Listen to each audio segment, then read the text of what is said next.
Hello there YouTube, and welcome back to The Zone, where I hope you're feeling hungry after the last video I just put out, because now we're going to do an entire article on the subject of pie.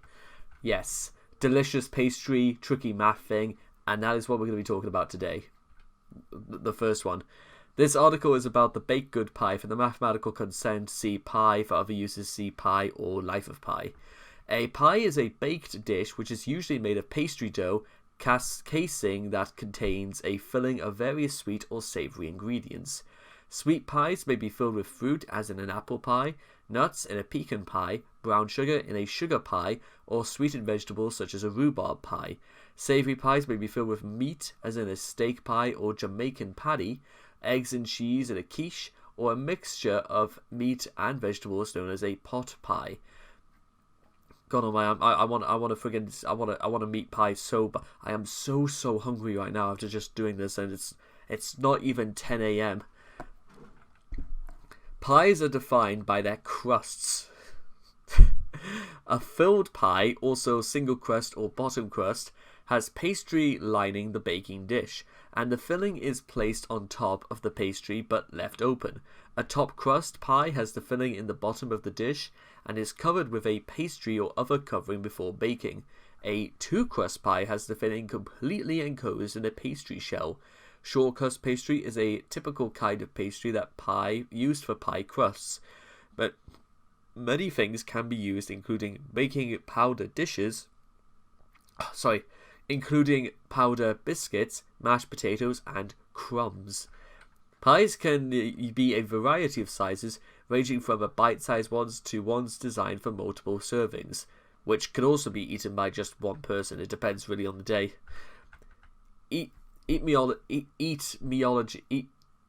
Etymology. The source of the word pie may be from the word magpie, a bird known for collecting odds and ends in its nest. The connection could be that medieval pies also contained many different animal meats, including chickens, crows, pigeons, and rabbits, tigers, hippos, spaniels, sometimes also rattlesnakes. One 1450 recipe for Grete pies that is suggested as support for the magpie etymology contained that Charles Perry called odds and ends, including beef suet, capons, hens, both mild and teal ducks, rabbits, woodcocks, and large birds such as herons and storks, plus beef marrow, hard cooked egg yolks, dates, raisins, and prunes. That's a banquet and a half right there. History, antiquity. There we go. The need for nutritions, easy to store, easy to carry, and long-lasting foods on long journeys, in particular at sea, was initially solved by taking live food along with a butcher or cook. However, this took up additional space on what were either horse-powered treks or small ships, reducing the time of travel before additional food was required. This resulted in early armies adopting the style of hunter foraging. The introduction of the baking of processed cereals, including the creation of flour, provided a more reliable source of food. Egyptian sailors carried a flat, brittle bread loaf or millet bread called dohora cake, while the Romans had a biscuit called baculium. During the Egyptian Neolithic period or New Stone Age period, the use of stone tools shaped by polishing or grinding, the domestication of plants and animals, the establishment of permanent villages, and the practice of crafts such as pottery and weaving became common. Early pies were in the form of flat, round, or free-form crusty cakes called galettes, consisting of a crust or ground oats, wheat, rye, or barley, containing honey inside. These galettes developed into a form of early sweet pastry or desserts, evidence of which can be found on the tomb walls of the pharaoh Ramses II, who ruled from 1304 to 1237 BC, located in the Valley of the Kings. Sometime before 2000 BC, a recipe for chicken pie was written on a tablet in summer. Yes, you take one egg, you beat it for 30 seconds, and then you put the entire chicken in, feathers and all, beak, feet, tails, oyster, everything. You throw the entire chicken in there. These chickens are up to something. Oh god, I'm getting a chicken run. I forget I want to sit in front of the TV right now, watch chicken run, and have a meat pie. I want to do that. I want to do that so badly. I love those two things. Ancient Greeks all are believed to have originated pie pastry in the plays of Aristotle from the 5th century BC, before comedy. There are mentions of sweetmeats, including small pastries filled with fruit. Nothing is known of the actual pastry used, but the Greeks certainly recognized the trade of pastry cook as distinct from that of baker. When fat is added to a flour-water paste, it becomes a pastry. The Romans made a plain pastry of flour, oil, and water to cover meats and fowls which were baked, thus keeping in the juices. The Roman approach of covering birds or hams with dough has been called more of an attempt to prevent the meat from drying out during baking than the actual pie in the modern sense. The covering was not meant to be eaten. It has filled the role of what is later called puff pastry. A richer pastry intended to be eaten was used to make small pastries containing eggs or little birds, which were among the minor items served as banquets. The first written reference to a Roman pie is for a rye dough that was filled with a mixture of goat's cheese and honey. The 1st century Roman cookbook Apicius makes various mentions of recipes which involve a pie case. By 160 BC, Roman statesman Marcus Porcius Cato, 234 to 149 BC, who wrote De Agricultura, notes the recipe for the most popular pie cake called placenta, also called Libium by the Romans. It was like a modern-day cheesecake on a pastry base, often used as an offering to the gods. With the development of the Roman Empire and its efficient road transport, pie cooking spread throughout Europe. Wealthy Romans combined many types of meats in their pies, including mussels and other seafoods. Roman pie makes generally used vegetable oils such as olive oil to make their dough. Pies remained as a staple of travelling and working peoples in the colder northern European countries, with regional variations based on both the locally grown and available meats, as well as the locally farmed cereal crop. In these colder countries, butter and lard were the main fats in use, which meant that pie cooks created dough and that could be rolled flat and mound into different shapes. The Cornish pastry is an adaptation of the pie into a working man's daily food needs. The first reference to pies as food items appeared in England in a Latin context as early as the 12th century, but it is not clear that this referred to baked pies. Medieval era. In the medieval era, pies were usually savoury meat pies with beef, lamb, wild duck, magpie, pigeon, spiced with pepper, currants, or dates. Medieval cooks had restricted access to ovens due to the cost of construction and need for abundant supplies of fuel. Since pies could be easily cooked over an open fire, this made pies easier for most cooks to make. At the same time, by parenting with a baker, a cook could focus on preparing the filling. The earliest pie-like recipes referred to as coffins, the word actually used for a basket or box, which straight sealed sides with a top, open top pies were referred to as traps. The resulting hardened pastry was not necessarily eaten, its function being to contain the filling for cooking and to store it, though whether servants have eaten it once their masters had eaten the filling is impossible to prove. The thick crust was so sturdy it had to be cracked open to get to the filling. This may also be the reason why early recipes focus on the filling over the surrounding case, with this development leading to the use of reusable earthenware pie cases, which reduced the use of expensive flour.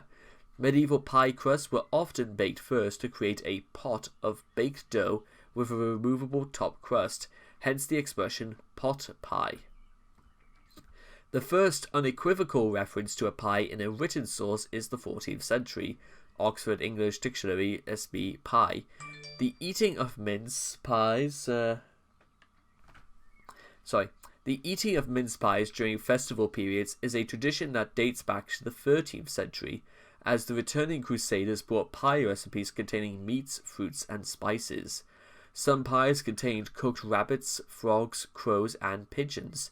In 1390, the English cookbook, A Form of Curry, had a recipe for tarts of flesh, which included a ground-up mixture of pork, hard-boiled eggs, and cheese, blended with spices, saffron, and sugar. Not sure how I feel about putting saffron with pork, but there you are. The 14th century French chef Taillevent instructed bakers to crenate pie shells and reinforce them so that they can support the meat. One of his pies was high enough that it resembled a model of a castle, an illusion enhanced by miniature banners for the nobles at the event. Pies in the 1400s included birds as songbirds at the time were a delicacy and protected by royal law. At the coronation of 8-year-old English King Henry VI, 1422 to 1461, in 1429, patricia and peacock enkele were served, alleged by some modern writers to consist of cooked peacock mounted in its skin on a peacock-filled pie. The expressions "eat crow" and "4 and 20 blackbirds" are sayings from the era when crow blackbirds were eaten in pies. At least, I think this is meant to be Henry VI. Let me just... only child of Henry V. Okay, that made sense. Okay. The apple pie, leading to its later adaptation in pre-Victorian times as porcelain ornaments to release of steam and identify a good pie. The apple pie was first referenced in writing in 1589, when the poet R. Green wrote, "Thy breath is like the smear of apple pies." Medieval England had an early form of sweet pies, but they were called tarts, and fruit pies were unsweetened, because sugar was a rare and costly symbol of wealth. In the Middle Ages, a pie could have a number of items as its filling, but a pastry would have only a single filling. 15th century to the 21st century. Until the start of the 15th century, pies were expected to contain meat or fish. In the 15th century, custard and fruit pies recipes began appearing, often with dried fruit like dates and raisins. Fresh fruit did not become widely used until sugar dropped in price during the 16th century. The first fruit pie is recorded in the late 16th century, when Queen Elizabeth I was served cherry pie. Queen Elizabeth I was often given gifts of quiche or pear pies for New Year's.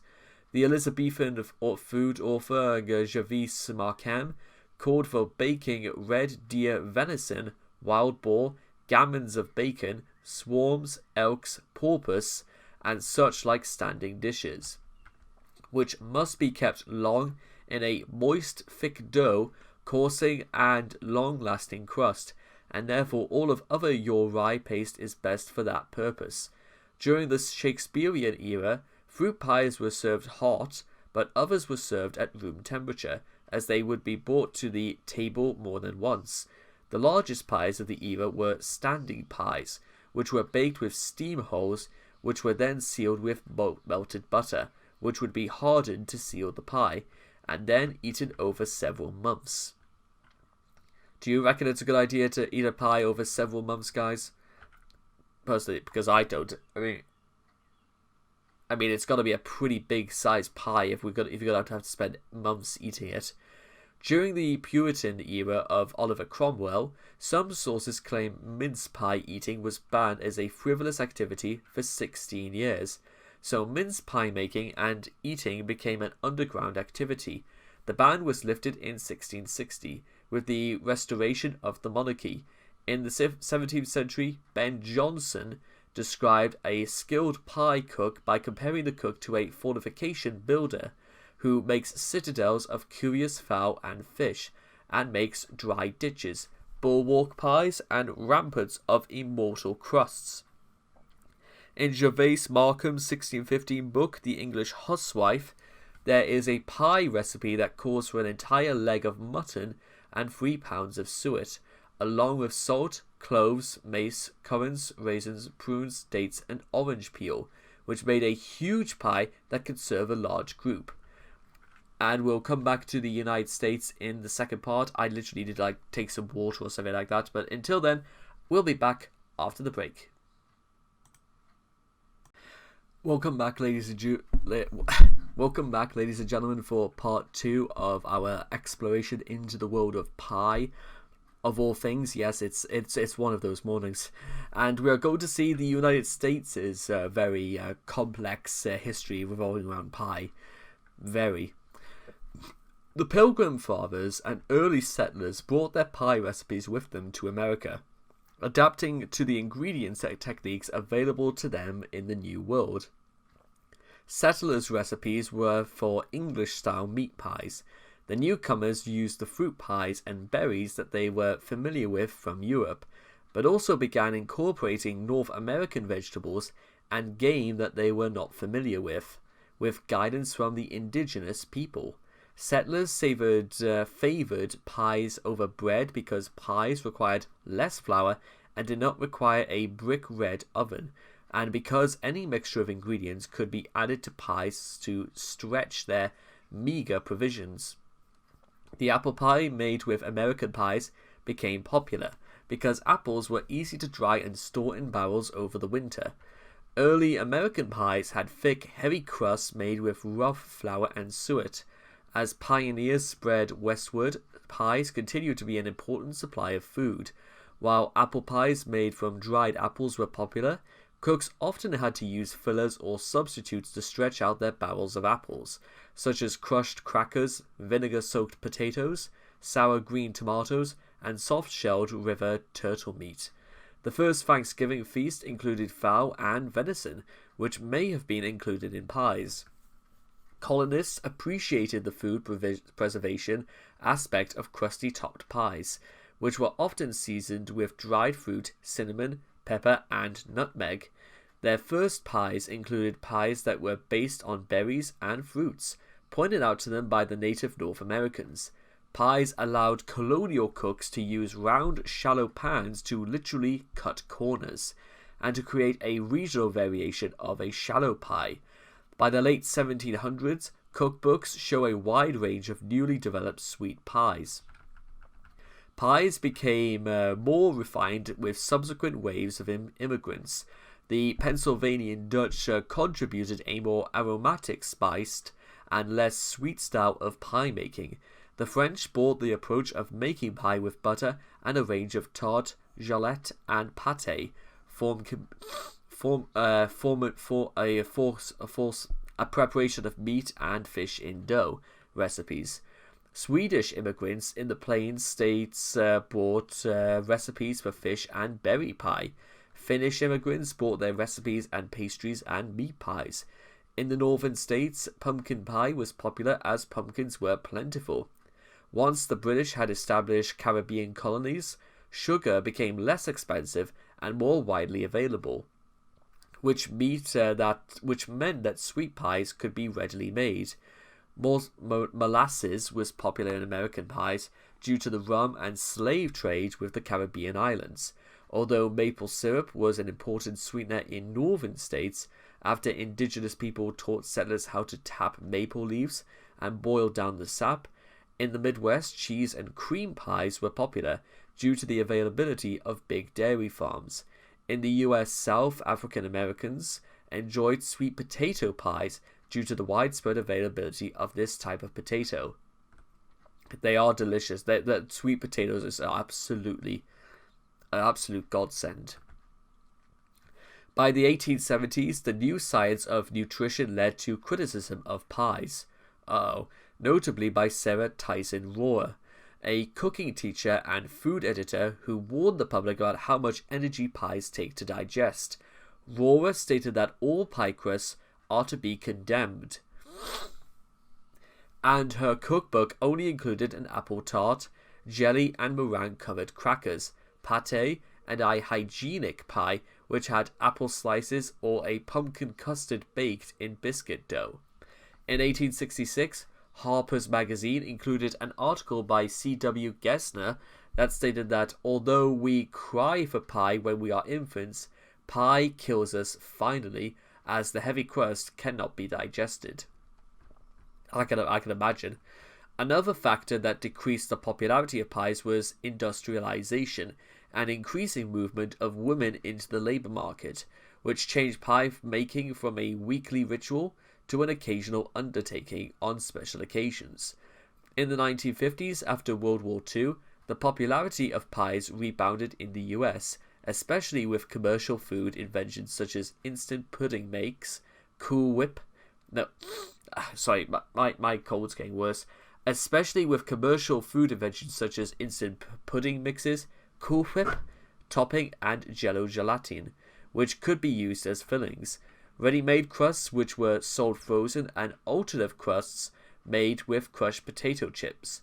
There was a pie renaissance in the 1980s, when old-fashioned pie recipes were rediscovered and a wide range of cross-cultural pies were explored. A pie renaissance period. God damn it. Regional variations. Meat pies with fillings such as steak, cheese, steak and kidney, minced beef, or chicken and mushroom are popular in the United Kingdom. And how? Australian, South African, and New Zealand as takeaway snacks. They also served with chips as an alternative to fish and chips at British chip shops. Pot pies were with a flaky crust and bottom are also a popular American dish, typically with a filling of meat, particularly beef, chicken, or turkey, gravy, and mixed vegetables, potatoes, carrots, and peas. Frozen pot pies are often sold in individual serving size. Fruit pies may be served with a scoop of ice cream, a style known in North America as pie a la mode. Many sweet pies are served this way. Apple pie is a traditional choice, though any pie with sweet fillings may be served a la mode in the fashion.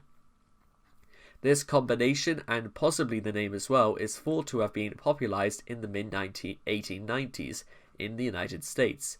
Apple pie can be made with a variety of apples. Golden Delicious, Pink Lady are the single greatest types of apples ever made. Granny Smith and Rome Beauty. Homemade meat pie with beef and vegetables. That literally looks like it's swimming in its own feces. In popular culture, in the United States of America, there is a popular saying that there are few things as American as apple pie. In the United States, pie, and especially apple pie, became bound up in American mythology, to the point that in 1902, the New York Times asserted that pie is the food of the heroic. I like that. And stated that no pie-eating contest eating people can ever be permanently vanquished. That and pie-eating people themselves.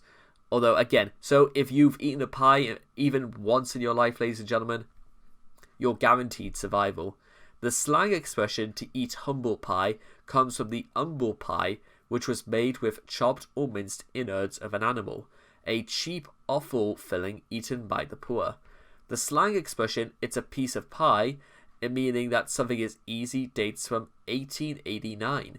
The slang expression pie-eyed, meaning drunk, dates from 1904. The expression pie in the sky, to refer to an unlikely proposal or idea, dates from a 1911 wobbly song by Joe Hill. Pie throwing. Cream-filled or topped pies are favourite props for slapstick humour. Throwing a pie in a person's face has been a staple of film comedy since Ben Turpin received one in Mr. Flip in 1909. More recently, pieing has also become a political act. Some activists throw cream pies at politicians and other public figures as a form of protests. And just look at these these are just literally some of the more savoury types you can get. And I gotta lie, ladies and gentlemen, I would go through literally almost every one of these. Sweeter pies, however, I'm not too sure. I'm not necessarily the biggest fan of sweeter sort of things. This, however, looks quite nice. Pear-shaped pear pie with pear puff pastry. And just look at all of these you get as well. The American Pie Council, cobblers, crostetta, crumbles, dabby doughs. You can literally, I can literally make an entire list for, let's say, 12 or so hours, literally just going over every single one of these. All of them look fantastic.